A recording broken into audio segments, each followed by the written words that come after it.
Media వాళ్ళందరూ వచ్చారు. ETV, ఈనాడు, prime time, TV5, TV9 ఇలాంటి ప్రముఖ ఛానల్స్ ఈరోజు మన ప్రోగ్రామ్ని కవర్ చేయడానికి వచ్చారు. వాళ్ళని సర్వదా కృతజ్ఞతలు తెలుపుతున్నాం. అలాగే ఈరోజు మనకి ఇంకొక ముఖ్యమైన పిల్లర్, మనకి ఏ కార్యక్రమమైనా చేదోడు వాదోడుగా ఆయన పిల్లలు సతీష్, ప్రసాద్ మేమున్నామంటూ ముందుకు వస్తుంటారు.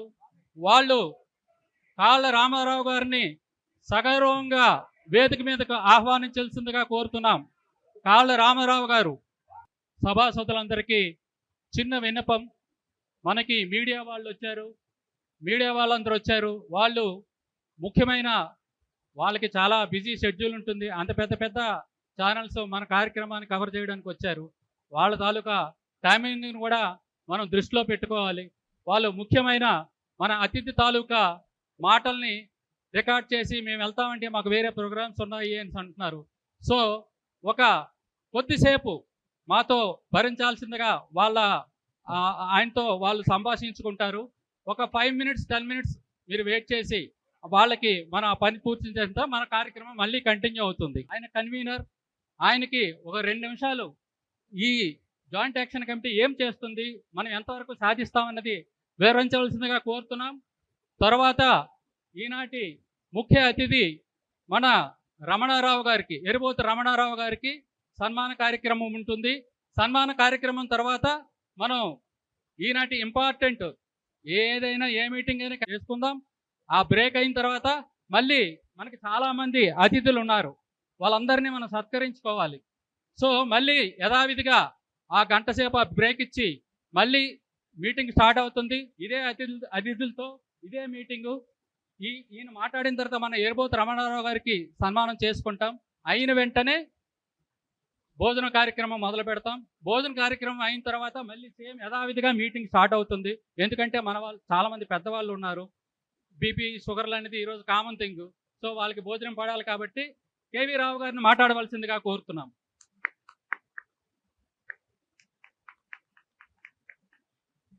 వేదికను అలంకరించిన పెద్దలందరికీ, నాగవంశంకి,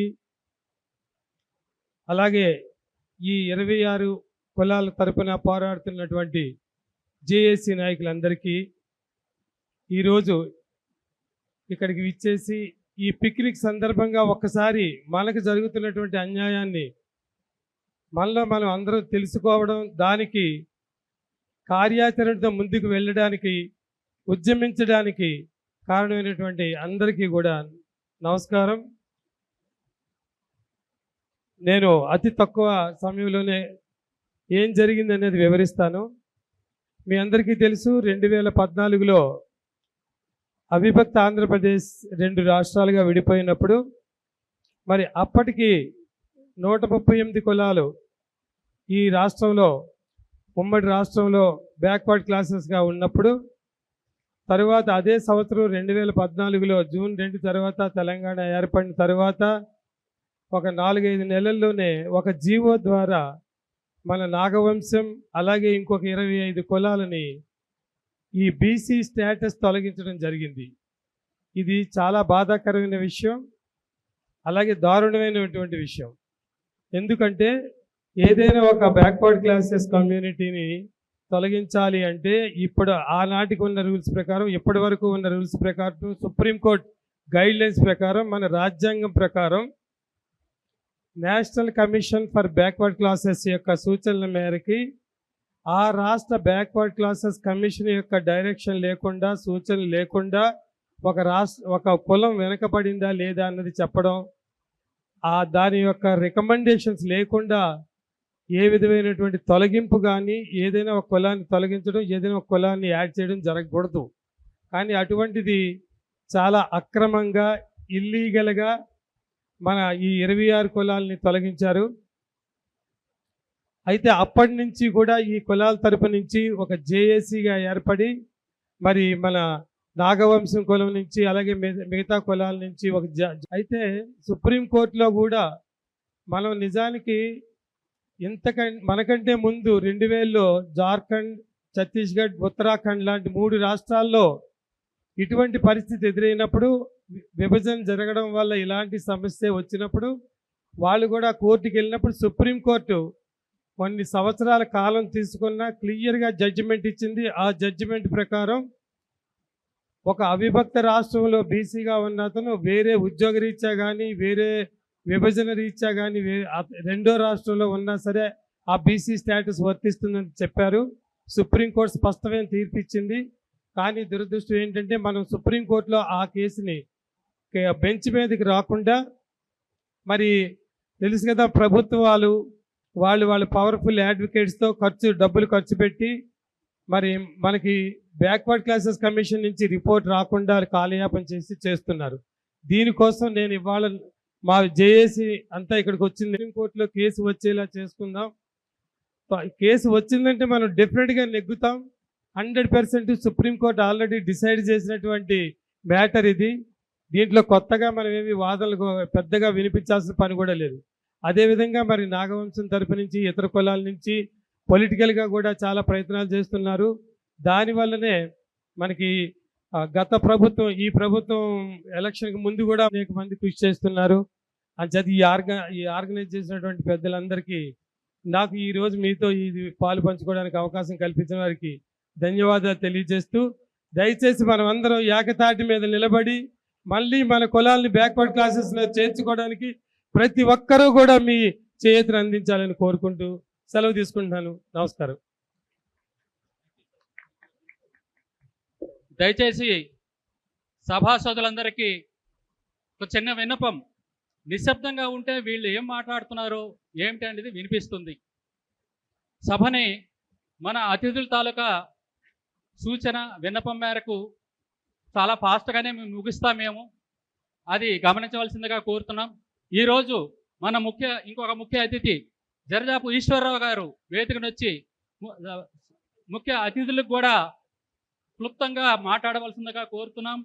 అతిథులందరూ వాళ్ళ మైన్ మెసేజ్లు ఇవ్వాల్సిందిగా కోరుతున్నాం. జరజాపు ఈశ్వరరావు గారు చైర్మన్, 2 పర్యాయాలు మున్సిపల్ సాలూరు చైర్మన్గా చేశారు. ఆయన మన సంఘానికి ఎంతో సేవ చేశారు. ఆయన మాట్లాడతారు ఇప్పుడు. వేదిక అలంకరించిన పెద్దలకు, ఈరోజు ఈ కార్యక్రమంలో పాల్గొన్న మహిళా సోదరులకు, సమయం తక్కువ ఉంది కాబట్టి అందరూ పేరు కాక వేదిక మీద ఉన్న పెద్దలందరూ కూడా సభాముఖంగా హృదయపూర్వక నమస్కారాలు తెలియజేస్తున్నాను.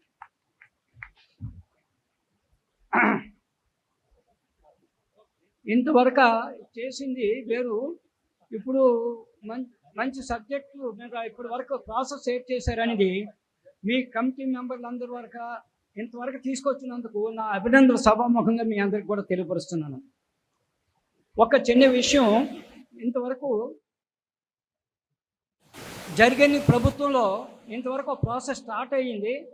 ఈ స్టార్ట్ అయిన ప్రాసెస్ని మనం ఎలా తీసుకెళ్లాలో అనే దానికి ఇవతల ప్రభుత్వ పరంగా అవతల రాజకీయ పరంగా 2 తీసుకొచ్చి అక్కడ కంబైన్ చేసి వెళ్ళాలి. దానికి అవసరమైన కృషి మేము ఎంతో చేస్తానని మీ అందరికి కూడా సభాముఖంగా తెలియపరుస్తున్నాను. మరి దీనికి సార్ దగ్గర నుంచి రికార్డు కనుక దీని గురించి మనందరూ కృషి చేయాలని తెలియపరుచుకుంటూ, ఒక్క విషయం ఒక్కసారి అందరూ మౌనంగా ఉంటే దీనికి ఫౌండేషను నాగవంశంగా ఎక్కబడ్డదని 1 నిమిషంలో చెప్తాను. దీనికి టాటానగర్లో వరుసలో బీజం పడ్డది. ఆ వరుసలో మన క్యాస్ట్ గురించి ఫస్ట్ ఫైట్ అవుట్ చేసింది జైపూర్ వాళ్ళు, కాళ్ళ నీలకంఠం గారు, తర్వాత చిన్నస్వామి అప్పలస్వామి గారు. వీళ్ళు మొదట ఈ నాగవంశం కోసం ఫైట్ అవుట్ చేశారు. ఫైట్ అవుట్ చేసి ఈ క్యాస్ట్ గురించి ఆ రోజు పెట్టారు.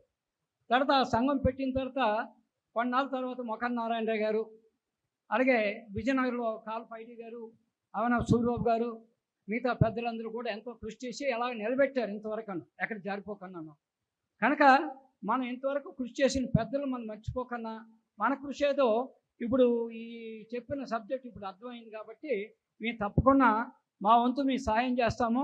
కనుక మీ అందరికి కూడా దిగ్విజయంగా సాయంకాలం వరకు ఉండి మీరు ఈ కార్యక్రమం జయప్రదం చేయవలసిందిగా కోరుకుంటూ మీ అందరి దగ్గర సెలవు తీసుకుంటున్నాను. తర్వాత కార్యక్రమంలో విజయనగరంలో మన నాగవంశీయుడైన ఇద్దరు డైనమిక్ లీడర్స్ ఉన్నారు. అంటే విజయనగరాన్ని రాజకీయాల్ని శాసించే స్థాయిలో ఉన్నారు. అవనాపు విక్రమ్, ఆమనాపు విజయ్. ఇది చాలా సంతోషకరమైన విషయం. ఎంతటి లీడర్ అయినా, ఎంతటి మినిస్టర్ అయినా విజయనగరం వచ్చేటప్పుడు వీళ్ళని పలకరించకుండా, వీళ్ళని కలవకుండా వెళ్ళరు. అలాంటి శాసించే స్థాయిలో మన లీడర్స్ ఉన్నారంటే చాలా సంతోషం కదా. ఈనాడు ఈ సభలో విక్రమ్ గారిని డైనమిక్ లీడర్ అండ్ విజయనగరం జిల్లా నాగవంశ సంఘ అధ్యక్షులు, జనసేన లీడర్, ఆయన మాట్లాడవలసిందిగా కోరుతున్నాం.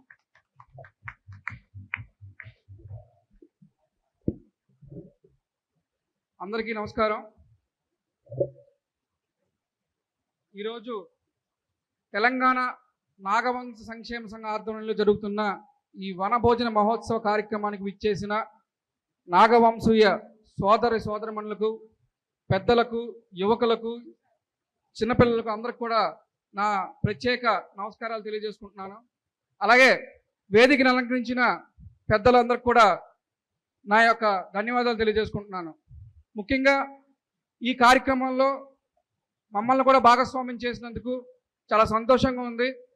ముందుగా మన శివకుమార్ గారిని, శివగారిని, అలాగే లక్ష్మణరావు గారిని, కమిటీ సభ్యులందరినీ కూడా ఈ వేదికగా నేను అందరినీ ధన్యవాదాలు తెలియజేసుకుంటున్నాను ఈ దీంట్లో భాగం కలిగినందుకు. ఈరోజు వరకు మేము ఎప్పుడూ ఆంధ్ర రాష్ట్రంలోనే కార్యక్రమాలకు అటెండ్ అయింది తప్ప మన సంఘ కార్యక్రమాలకి ఇదే మొట్టమొదటిసారి మనం తెలంగాణ రాష్ట్రంలో అటెండ్ అవ్వడం. ఇంతమంది తెలంగాణలో ఉన్నారనేది కూడా ఈరోజు చూస్తే చాలా ఆనందంగా ఉంది. మన నాగవంశీయులు ఎక్కడున్నా మోస్ట్ పవర్ఫుల్గా ఉంటాం అన్నదానికి ఇది ఒక నిదర్శనం అని మీ అందరికీ ఇక్కడ నేను తెలియజేసుకుంటున్నాను. ఎందుకంటే ఎక్కడున్నా ఉంటూ ఇక్కడ వరకు అందరూ బీసీ బీసీ బీసీ బీసీ అని మీ అందరికి తెలియజేస్తున్నారు. ఎంతమందికి దీని యొక్క ప్రాముఖ్యత, దీని యొక్క ఇంపార్టెన్స్ తెలుసో నాకు తెలియదు, కానీ ఇది మన నాగవంశీలకు చాలా చాలా చాలా అవసరం. మనం బీసీడీలో విజయనగరం, మన ఆంధ్ర రాష్ట్రంలో మన నాగవంశీలందరం బీసీడీలో ఉన్నాం. గత 40-50 సంవత్సరాల నుంచి మనం బీసీల్లో కూడా లేకుండా ఉన్నాం అనేది ఇది ఇంకా మనకి వెనుకబాటుకు ముందు వెనుకబాటుతనానికి వెళ్తుందని తెలియజేస్తున్నాను. ఖచ్చితంగా మీరు అందరూ ఆలోచన చేసి మన వాళ్ళందరూ భాగస్వామ్యం అవ్వాలని నేను ఈ సభా వేదిక మీ అందరినీ కోరుకుంటున్నాను. ఎందుకంటే మన పిల్లల భవిష్యత్తు కోసం చేస్తున్నది ఇది. నా కోసం లేకపోతే ఆ పెద్దల కమిటీ కోసం చేస్తున్న కార్యక్రమం కాదు ఇది. మనలో ఒక గ్రూప్ 1 ఆఫీసర్ కూడా ఈ రోజు వరకు లేరంటే మనం ఎంత దౌర్భాగ్య పరిస్థితిలో ఉన్నామో ఒకసారి ఆలోచన చేయండి. ఒక ఐఏఎస్ ఆఫీసరు, ఒక ఐపీఎస్ ఆఫీసర్ అవ్వాలంటే ఇంకా మనకు అసలు అవకాశమే లేదు. ఈరోజు ఏంటంటే గతంలో ఉద్యోగ అవకాశాలు లేవు కాబట్టి మనందరం ఈరోజు కాకుంటున్నాం.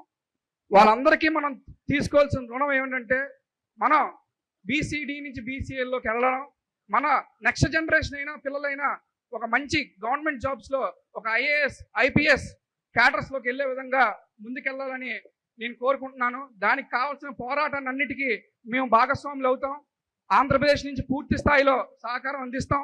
ఖచ్చితంగా మా AP welfare corporation chairman Shri ఎరుబోటి Ramana గారు తెలుగుదేశం పార్టీలో సీనియర్ సభ్యులు. ఇప్పుడు మేము జనసేన పార్టీలో ఉన్నాం, ఒక కూటమిగా ఉన్నాం. ఖచ్చితంగా ఇది ముఖ్యమంత్రి గారి దృష్టికి, ఉప ముఖ్యమంత్రి పవన్ కళ్యాణ్ గారి దృష్టికి, అలాగే బీసీ వెల్ఫేర్ మంత్రి గారి దృష్టికి కూడా తీసుకెళ్ళి ఇక్కడ తెలంగాణ ప్రభుత్వాన్ని కూడా కలిసి ఖచ్చితంగా మన నాగవంశీయుల్ని బీసీల్లో చేర్చే వరకు ఈ పోరాటం మీ తరపున, మన తెలంగాణ నాగవంశం తరపున మీ అందరం కలిసికట్టుగా చేస్తామని ఈ సభా వేదిక మీ అందరికీ మాటిస్తున్నాం. ఎప్పుడో ఒకటి గుర్తుపెట్టుకోండి, మన కమిటీ సభ్యులకు కూడా నేను ఒకటే చెప్తున్నాను, మనం ఎప్పుడు ఏది చేసినా ఒక అడుగు మనకు ముందుకేస్తే 10 మంది మనం వెనక లాగుతుంటారు. దాన్ని మనం ఎప్పుడు పట్టించుకోకండి. మన ప్రయత్నం అనేది మనం మంచి కోసం చేస్తున్నామా లేదా అనేది ఆలోచన చేయండి. మనం మంచి కోసం చేస్తుంటే ఖచ్చితంగా భగవంతుడు మనపై ఉంటాడు. ఒక్కొక్కరు స్టెప్ బై స్టెప్ మనం అందరం కలిసికట్టుగా వెళ్ళి ఖచ్చితంగా ఈరోజు ఏదైతే మనం బీసీ హోదాని కోల్పోయామో అది ఖచ్చితంగా సాధిస్తామని నమ్మకం అయితే నాకుంది. అది మీ అందరూ మీ కరతాళ ధ్వనులతో ఆ మద్దతు ఇవ్వాలని మనస్ఫూర్తిగా ఇక్కడి నుంచి సభా వేదికగా నేను కోరుకుంటున్నాను. ఇది చాలదు, మొత్తం అందరూ చప్పట్లు కొడితేనే మనం బీసీల్లోకి వెళ్తాం. ఖచ్చితంగా మనం బీసీలోకి వెళ్ళాలి. మన భవిష్యత్తు పిల్లలకి మంచి మన విజయనగరంలో చాలా స్ట్రాంగ్గా ఉన్నాం. విజయవాడలో చాలా స్ట్రాంగ్గా ఉన్నాం. విశాఖపట్నం జిల్లాలో కూడా చాలా స్ట్రాంగ్గా ఉన్నాం. మనందరం కలిసి ఈరోజు తెలంగాణతో కూడా కలిసి ఒక కళ్యాణ వేదిక కార్యక్రమాన్ని చేద్దామని ఒక ఆలోచన అయితే నాకు ఎప్పటి నుంచో ఉంది. ఎందుకంటే మనలో ఎక్కడెక్కడ వాళ్ళు దూరంగా ఉంటున్నాం. ఒక సమావేశం ఏర్పాటు చేసుకొని వధూవరుల పరిచయ వేదికను ఏర్పాటు చేసి ఒక కార్యక్రమాన్ని విజయనగరంలో ప్లాన్ చేద్దామని ఒక ఆలోచన అయితే ఉంది. దాన్ని ఖచ్చితంగా రేపు రాబోయే రోజుల్లో నేను అనుకున్నందుకు చాలా దాన్ని కొంచెం ఒక డబ్బు ఖర్చే కాదు, చాలా ఆలోచనతో చేయాల్సిన కార్యక్రమం అది. ఇందుకులం విశాఖపట్నం, విజయవాడ, రాజమండ్రి, ఏలూరు, హైదరాబాద్ అన్నిటినీ కలుపుకుంటూ అందరినీ కోఆర్డినేట్ చేసుకుంటూ ఈ యొక్క కళ్యాణ వేదిక వధూవరుల పరిచయ వేదిక కార్యక్రమాన్ని ఏర్పాటు చేద్దామన్న ఆలోచన ఉంది. దానికి మీ అందరి సహకారం తెలంగాణ నుంచి కూడా అందించాలని మనస్ఫూర్తిగా కోరుకుంటున్నాను మీ సభ్యులందరినీ. రేపు మంచి రోజు చూసుకొని ఏదో ఒక మంచి రోజు కార్యక్రమాన్ని ఏర్పాటు చేస్తాం. ఆ కార్యక్రమానికి మీరు అందరూ కూడా అటెండ్ అవ్వాలని మనస్ఫూర్తిగా కోరుకుంటూ ఈ అవకాశం ఇచ్చిన పెద్దలందరికీ పేరు పేరున జై నాగవంశం, జై నాగవంశం, జై హింద్.